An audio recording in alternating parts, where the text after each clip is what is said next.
कंवारी ननद। अंजलि की उम्र लगभग 30 साल हो चुकी थी। वो एक स्कूल में टीचर की जॉब करती थी। अंजलि के घर में उसकी माँ के अलावा उसका छोटा भाई और भाभी भी रहा करते थे। 30 साल की उम्र होने के बाद भी अंजलि की अब तक शादी नहीं हुई थी। इस बात को लेकर अंजलि की माँ रुक्मिणी देवी काफी परेशान रहा करती थी।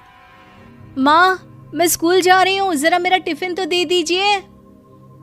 अब क्या पूरी जिंदगी मैं तुझे टिफिन बनाकर देती रहूंगी? अरे कुछ सोचा भी अपने बारे में या बस ऐसे ही?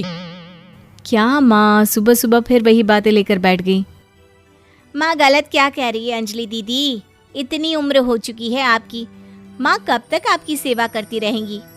भाभी, मैंने माँ को कब कहा कि मेरी सेवा करो?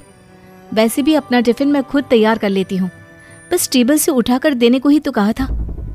वैसे अंजलि दीदी, देखा जाए तो टिफिन उठाकर देने की उम्र तो आपकी है। आपका अपना घर परिवार बच्चे होते तो ये जिम्मेदारी आज आप पूरी कर रही होती। एक बात मेरी समझ में नहीं आती, अगर मेरी शादी नहीं हुई तो इसमें मेरी क्या गलती है और तुम सब लोग मेरे पीछे क्यों पड़े रहते हो? अरे कुछ कहना क्या पीछे पड़े रहना होता है? अपने छोटे भाई को देख, तुझसे 3 साल छोटा है लेकिन 2 बच्चे खेल रहे हैं आंगन में। मुझे आप लोगों की कोई बात नहीं सुननी, जा रही हूँ मैं। और आप में से किसी को मेरा कोई काम करने की जरूरत नहीं है, मैं खुद संभाल लूंगी। इतना कहकर अंजलि वहां से चली जाती है।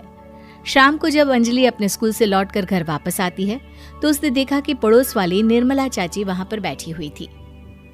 क्या बात है अंजलि बिटिया, नौकरी करके वापस आ गई? जी चाची जी, कैसी हैं आप?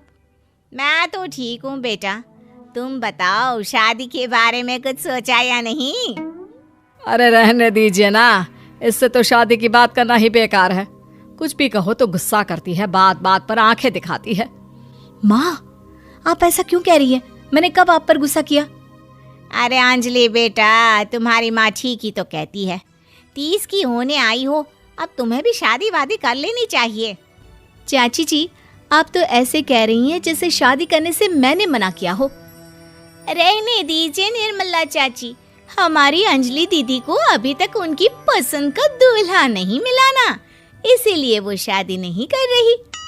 भाभी, ऐसी कोई बात नहीं है। अरे तो फिर क्या बात है? तुम्हारी माँ ने तुम्हारे लिए इतने रिश्ते ढूंढे लेकिन तुम्हें कोई पसंद ही नहीं आता। क्या है ना चाची जी, हमारी ननद रानी नौकरी जो करती है ऐसे ही थोड़ी ना किसी को पसंद कर लेंगी।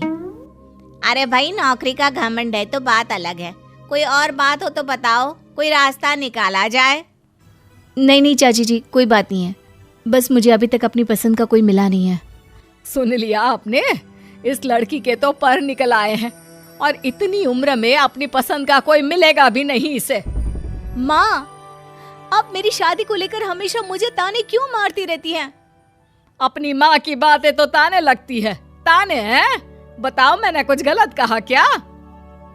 देखो, ये सब छोड़ो, मेरी दूर की बुआ का बेटा है, उसकी अभी शादी नहीं हुई है, उम्र होगी कोई 34-35 साल।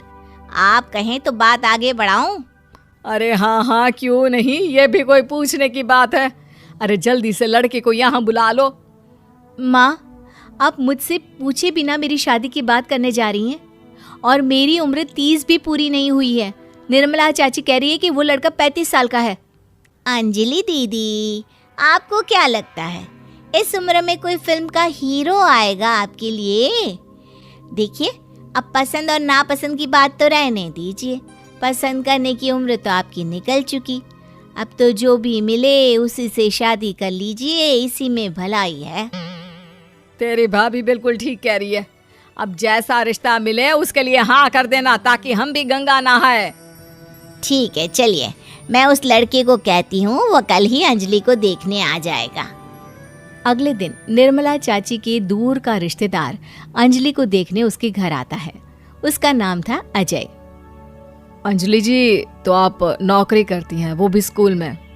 जी हाँ, मैं स्कूल में टीचर हूँ। हमारी बेटी बहुत होशियार है।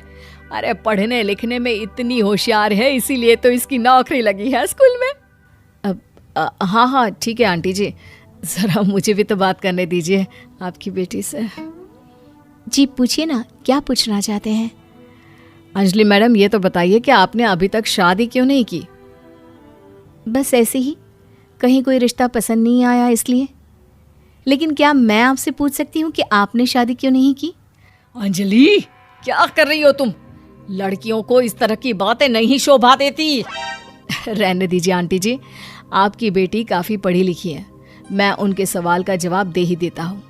वो क्या है ना, मुझे भी अभी तक अपनी पसंद की कोई लड़की नहीं मिली। अच्छा, कोई बात नहीं। वैसे आपकी तनख्वाह कितनी है? कितना कमा लेती हैं महीने का? जी यही कोई 25,000 महीने।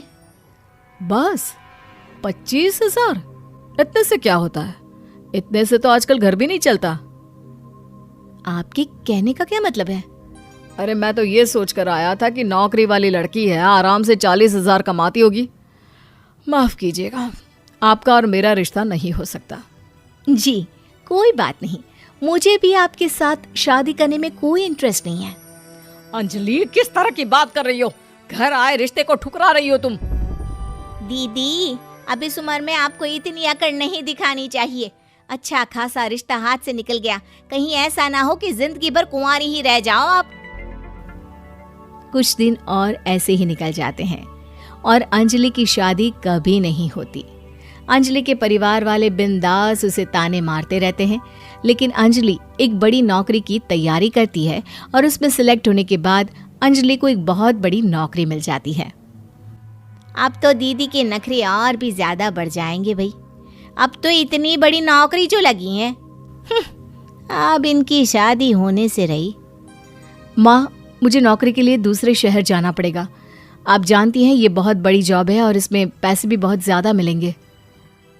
अच्छा, कितने पैसे मिलेंगे बेटा? माँ, मुझे हर महीने 90,000 सैलरी मिलेगी। क्या? अरे वाह वाह, ये तो बहुत अच्छी बात है। लेकिन फायदा क्या? कितने भी पैसे मिले, शादी तो हुई नहीं ना तुम्हारी। अंजलि नौकरी करने के लिए दूसरे शहर में चली जाती है और जब कुछ महीनों के बाद वो वापस घर आती है तो उसे अपने पति के साथ